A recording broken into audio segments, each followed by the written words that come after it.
Well, as you can tell by the scripture reading, this was another warm fuzzy, especially the end, right? There's something about these parables. We just sometimes they look kind of tough, right? Like, what do you do with that? It's not just the part about, hey, bring all my enemies and just slaughter them in front of me. That's not the only weird thing there. There's like toward the end, there's this statement that if you don't take it in understanding of the context, I mean, it doesn't sound very good either. And that is, for everyone who has, more will be given, but what? But those who don't have, even what they have will be taken away. So take away from those who don't have anything, whatever they have, and give it to those who have everything. Does that sound right? So there's difficult things going on in this passage, and it's also difficult because I think we fail, and I've said this throughout Luke here. I think we fail to understand how parables work, and so a lot of the research I did this week, a lot of the podcasts I listened to, and sermons I listened or read, articles I read, a lot of them they just seem to take Jesus' parable. Well, it just kind of, it's like this. There once was a preacher for the Church of Christ in Sunny Hills. His name was George. And he was really happy about the weight he was losing and really sad about the hair he was losing. Now, that's not really a parable, is it? I mean, I changed the name. But it's not a parable. And so people read this and they're like, so there's a nobleman, he went away to get his authority to be a king, and he left people in charge of stuff, and then he's going to come back and he's going to see if they did what he said to do, and if they did, good. If they didn't, I'm going to, then bad, right? And so what it means is Jesus is here, he's going to tell you to do stuff, he's going to go away, and then he's going to come back, and he's going to see if you did it, and if you did, good, if you didn't, bad. Listen, there's nothing parabolic about that. You just changed some of the detail of the story. Why didn't he just say, hey, I'm Jesus, I'm going away, I'm coming back, you better do what I said? Right? I mean, didn't Jesus say, I think this is in Mark, but didn't he say, I'm speaking in parables? Why? Because I'm trying to make it clear for everybody? Why am I speaking in parables? Because there's some way I'm hiding it from those morons who think they know everything. Okay, he didn't use the word moron. But you know what I'm saying? The parables are not just, I'm telling you the story, but I'm changing, some of the details to make it fun. Parables actually are you have to have some wisdom to hear what's going on in them. You got to figure out what's going on. And so, boy, now that I'm going to say this, I didn't plan to say it, but it sounds kind of arrogant, so don't take it that way. But I just think there hasn't been a lot of wisdom in looking at this story. There's something going on here that Jesus wants us to see, and people just approach it and lay it out. Also, the works salvation thing. This seems to be a favorite one for people to say, here's what God did. He told you to do this, and you better do it, because when he comes back, he's going to check and see if you did it, and if you didn't, you're going to be sorry. Anybody ever hear these kinds of things taught this way? Have you heard it? Yeah. We love to grab onto these because it's going to be a big test and you're going to be in trouble if you didn't. But that's not what it's teaching. I don't know anybody that calls this lesson Zacchaeus Part 2. So I'm going with that, though. By the time we get to the end of this, I'm going to say I think this is Zacchaeus Part 2. And I don't think the idea of that is very hidden. The text begins, as they heard these things. What things? What lesson did we do last week? Zacchaeus. And the last setting was, we were standing there and everybody's mad because Jesus is at Zacchaeus' house. They have no idea why he would go there. And Jesus is saying, hey, this guy's the son of Abraham, right? And Zacchaeus has just said, hey, this is the kind of guy I am. All of that was just happening. And they didn't wait a week before hearing this part of the text. And so as they heard these things, Jesus told a parable. And there's another context clue. What is it? Because he was near Jerusalem. He'd been heading there for 10 chapters. And because what? They supposed the kingdom of God was to appear immediately. So you've got a group of people, they're thinking, the Messiah is coming. A lot of people think this guy's it. Not sure why he's hanging around those kind of people. But pretty soon, it seems like it's going to happen, and we're going to finally kick Rome's butt out of here, and we're going to take over, and God's going to do everything like he said he was. And so everybody's thinking the kingdom's coming. It seems like it's this Jesus guy, but we don't really like him that much. But the kingdom's coming, and it's about to happen, and in the very next part of this chapter is what we call the triumphal entry. And we have to know right now, it's not only Jesus and some of his disciples and maybe some of this crowd that are about to head into Jerusalem. How many people are heading for Jerusalem around this time? Masses of people from all over, right? The dispersion of the Jews all over the Roman world are heading for Jerusalem for these major feasts. And as Jesus is entering, what are they screaming? Hosanna, right? Yay, the one who comes in the name of the Lord, it's the King, right? So everybody's thinking about this. They're not sure why this guy, is hanging around with those sinners, but he sure has done some pretty cool stuff, and maybe he's the guy. And so Jesus is going to tell them this story. He wants to say something to them. And I believe it has to do with the whole Zacchaeus thing, and I believe it has to do with their thinking about the kingdom coming. If you're a Jew at this time, and you think God is finally fulfilling this kingdom thing, what's your disposition?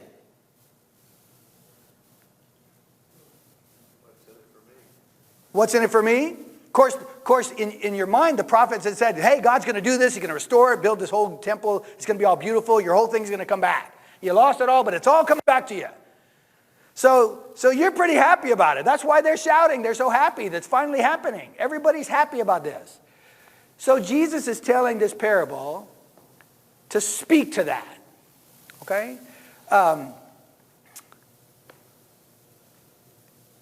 This parable of the 10 minas or minas, it looks something like that story about the talents too, right?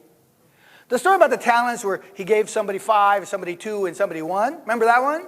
And it comes back and the 5 made 5 more, that's cool. The 2 made 2 more, that's cool. But the 1, he just stuck it right in the ground, right? Almost the same story, right? Except for this one has something else woven into it.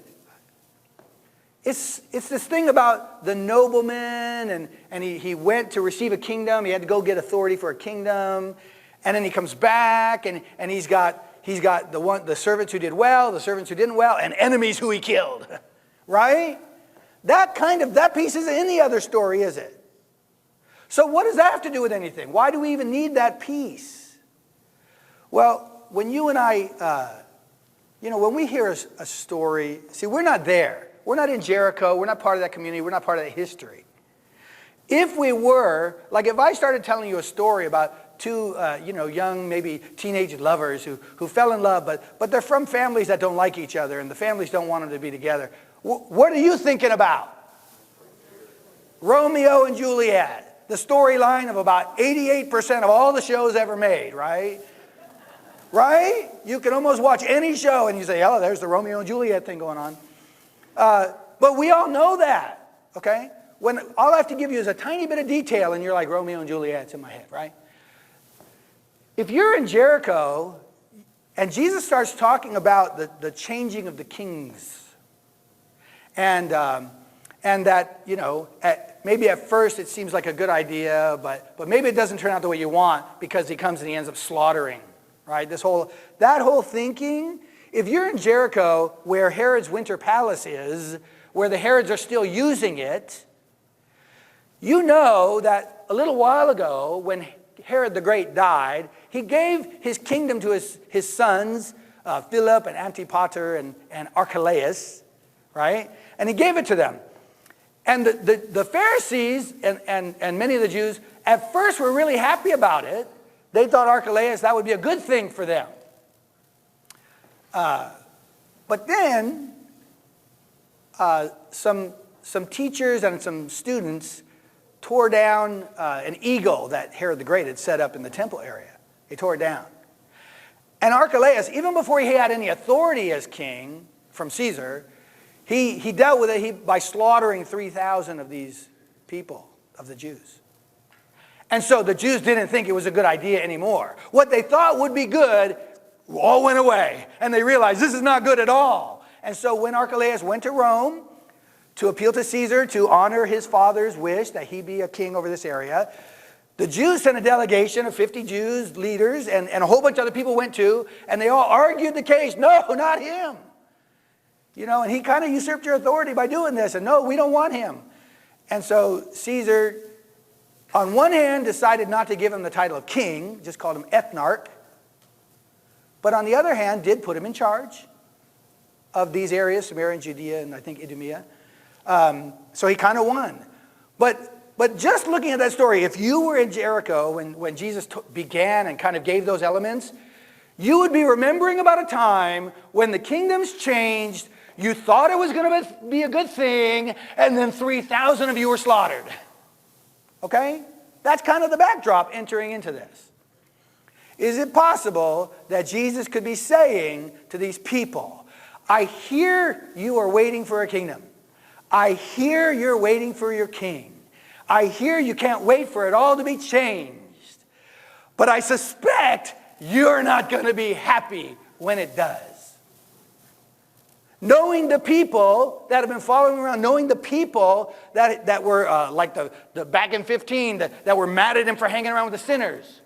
Knowing that in our story of Jericho with Zacchaeus, knowing that in that story, it wasn't just the religious leaders, but it was all of the people kind of in the crowd having this attitude. Knowing that this mentality exists, everybody's waiting for their king to do what they want, isn't it possible that that's not going to turn out like you think? Right? Because it's not. They're going to hail Jesus as he goes into Jerusalem, but a week later they're going to say, they went from shouting Hosanna to shouting what? Kill him, right? Crucify him. So I think this is the part that's added to this story about that sounds like the talents. This is the part that's added. You're waiting for a kingdom, you're going to be sorely disappointed because it's not what you think. But here's why. The here's why is in the parable. It's in the parable. And so that's what I want to focus on, what's going on in the parable. So Noble went off to receive a kingdom for himself and then returned. Calling 10 of his servants, he gave them 10 minas and said to them, engage in business until I come. Okay? It looks like he gave them each one mina. Okay? He got 10 servants and it looks like he gave them each one. Because later, the guy comes and he says, look, your mina, right, made 10 more. So he gave them each one. It's a little different than the other story, right? He gave them each one. He says, engage in business until I come. That word servants, there's a couple of words for servants in the Bible. One of them is closer to what we would call like employee. One of them is closer to what we would call slave. This one is slave. This one's slave. What does it mean when a businessman entrusts his slaves with a minus like 100 days salary, 100 working days? It's about 3 to 4 months pay. Think about what you make in a total of 3 to 4 months. Somebody said, here, I want you to invest this. What does that change about a slave's reality? Can you see how it kind of lifts him up? Gives him dignity, gives him a place to belong and to be involved in his master's business. Can you see how that might be important to somebody who's a slave with no status? That's where we're starting. No status, and the master says, here's 3 or 4 months salary. I'm going away. I want you to do what I do while I'm gone. Be involved in what I do. Right? This is the part that they would hear, the story of what happened with Archelaus, okay? We don't want it. When he returned, he got the kingdom, although he wasn't called a king. At least Archelaus wasn't. He ordered these servants to me, given the money to be called to him. So now let's check it out. Let's see how you did. That he might know what they'd gained by doing business. The first came before him, Lord, your mina has made 10 minas more. I do like the fact that he sees what he received as belonging to whom? the master, right? The Lord, which means master here. His master, it's yours. It's yours. You gave it to me. It has gained 10 more, right? And he seems excited about that. Can you imagine the scene, right? Like, hey, look. Wow. Isn't that exciting? Can you imagine? How many of you would like 10 times return on your money right now from somebody? Is anybody getting like a 0.01% on their money, right? Where's the smart cookies? I don't even know who you are, but I know there's some of you in here.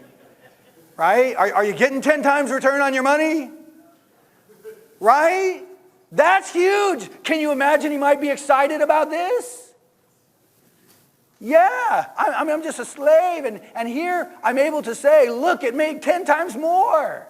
Lifting this slave up to a place of feeling great about his life and accomplishment and being involved in the master's business. I think that's what we're supposed to see going on there. And he said to him, well done, good servant, or good slave, really. Because you've been faithful in very little, you shall have what? Who are we talking about?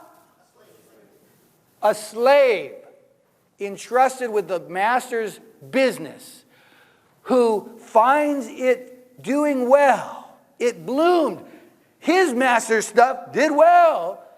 And he received authority over 10 cities. Now what is he? I don't know, some kind of governor or something, right?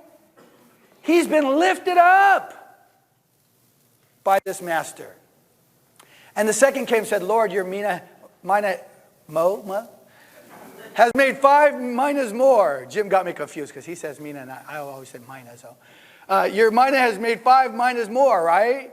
And he said to him, and you're to be over 5 cities. Here's another slave who was entrusted with the master's business, who's been raised up out of that place to becoming a ruler over 5 cities. That's awesome. And I'm sure he's excited about it. Then another came. Now we don't get all 10, right? Because we just get 3. Another came saying, Lord, here's your mina, which I kept laid away in a handkerchief. Because I was afraid of you. Because you're a severe man. You take what you did not deposit and reap what you did not sow. We keep making this mistake. A while back, when we talked about the Pharisees looking at, hey, he's hanging around with the sinners.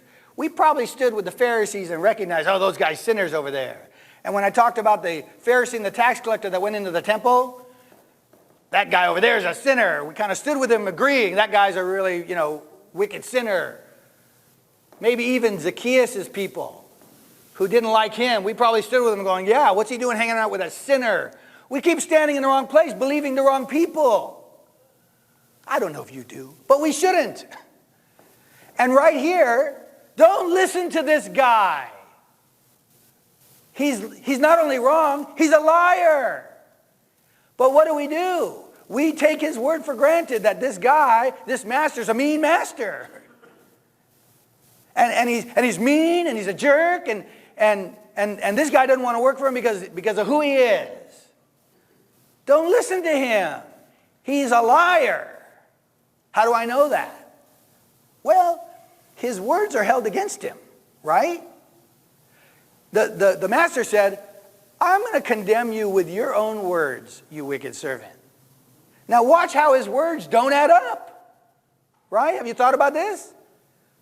You knew, so let's say, he's not admitting that he's a bad guy. He's saying, so you're saying that you knew these things, right? Because he's quoting back to him his words. So you're saying that you knew that I was a severe man,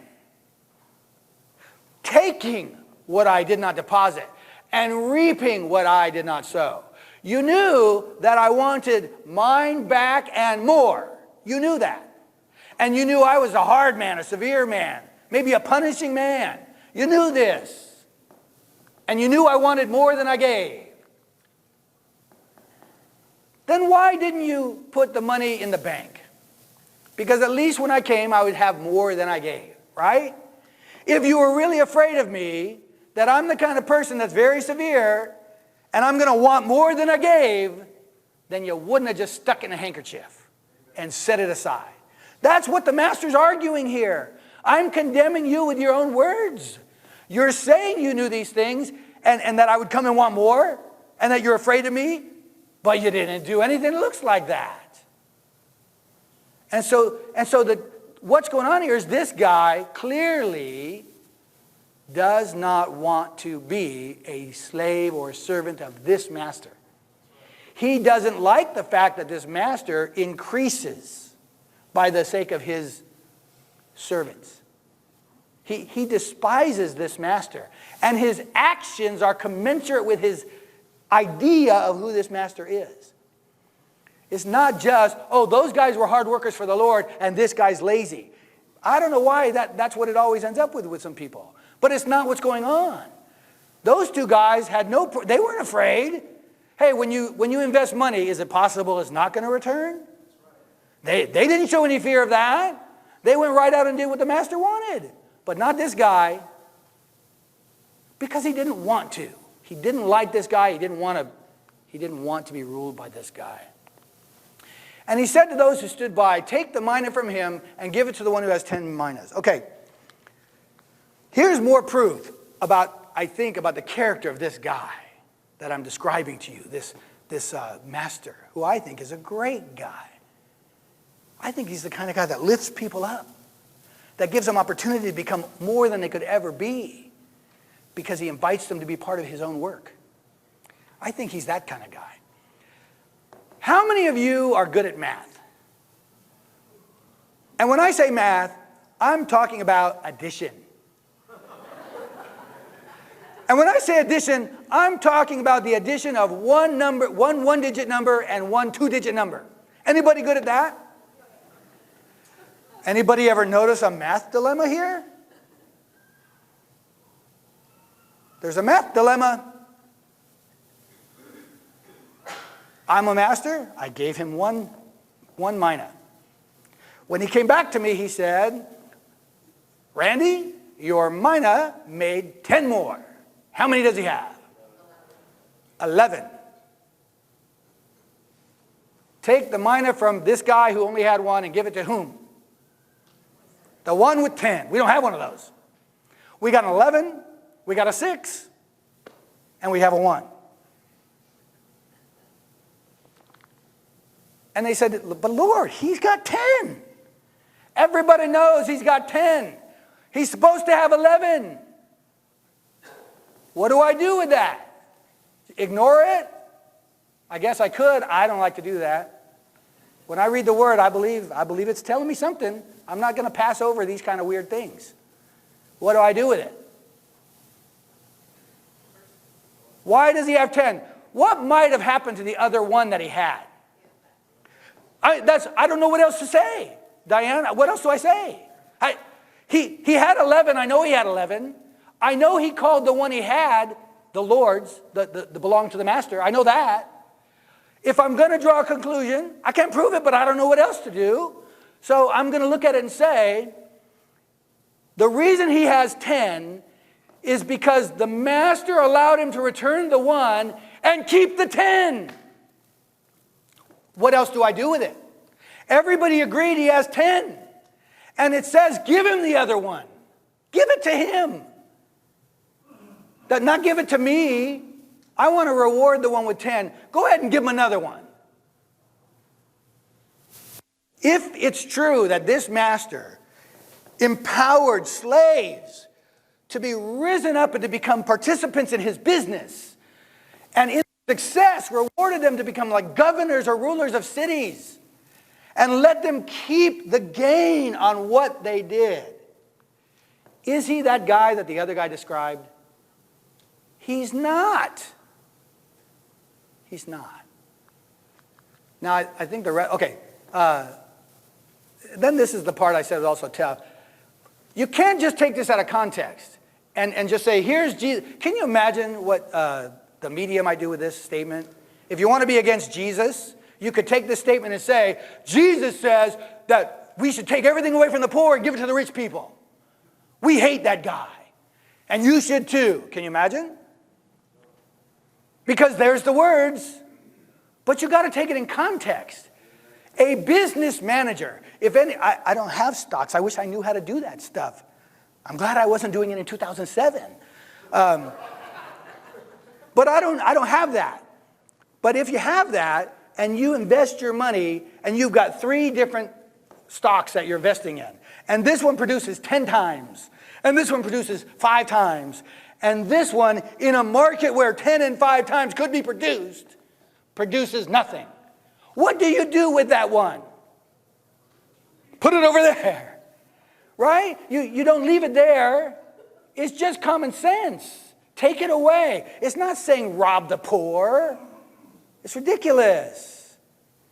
But it's saying that this is what you do. You support. I don't know. Congratulate, bless. Anyway, you're happy about that which is producing more. However to say that, right?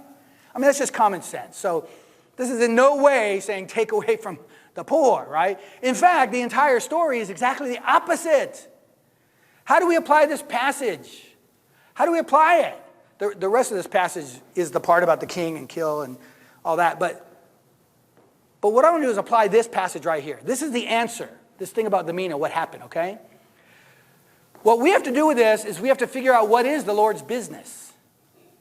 If we want to understand what God's all about, what's his business? What exactly is it that he wants his servants to increase in?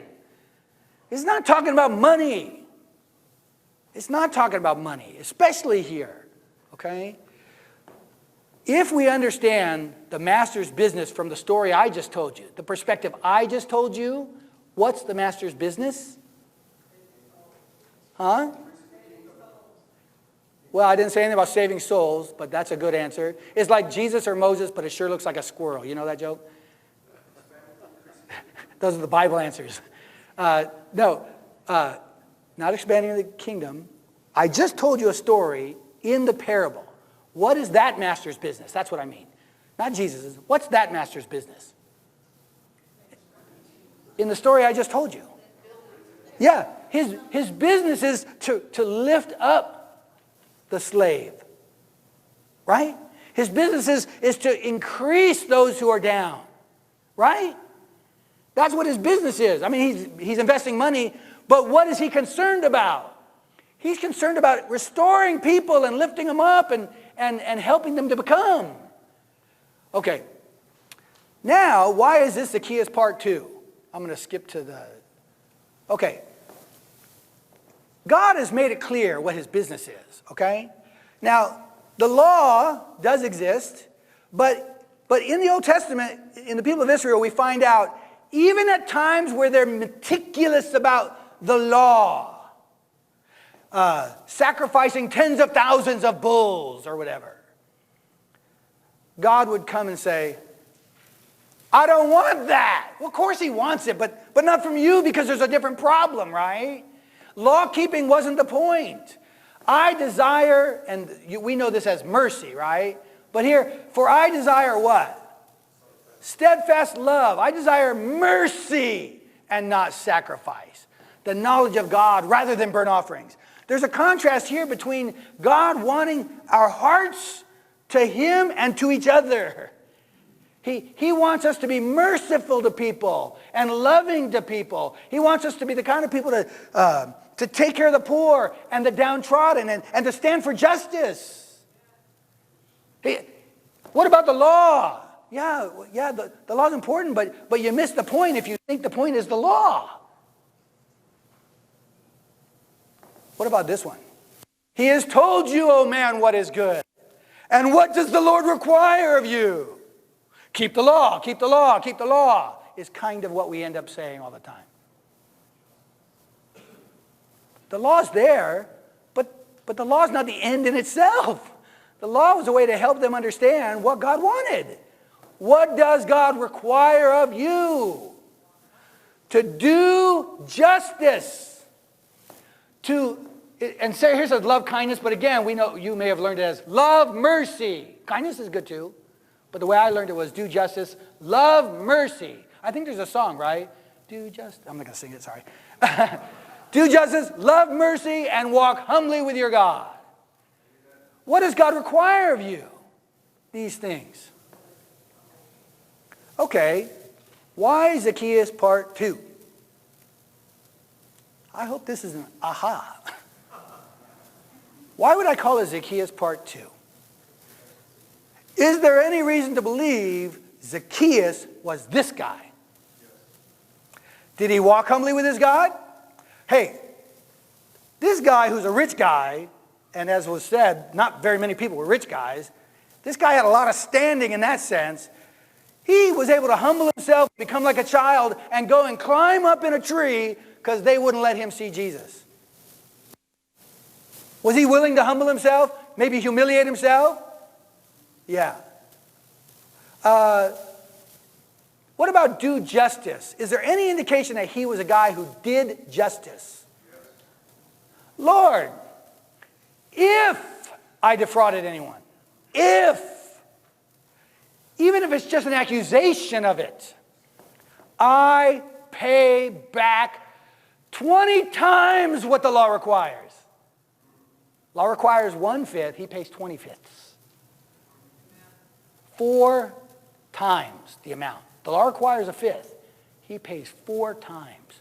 If there's any sense of injustice at all, he may have made a mistake, or maybe they made a mistake.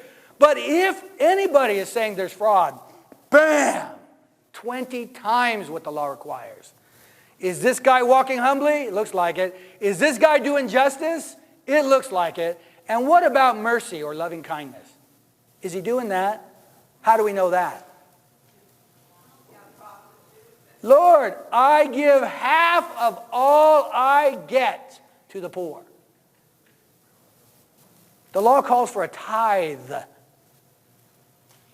He says, I give a half of all I get to the poor. Zacchaeus is doing it. He's not perfect, and he's a tax collector, and they hated that. But he's living by everything the prophets said it was about.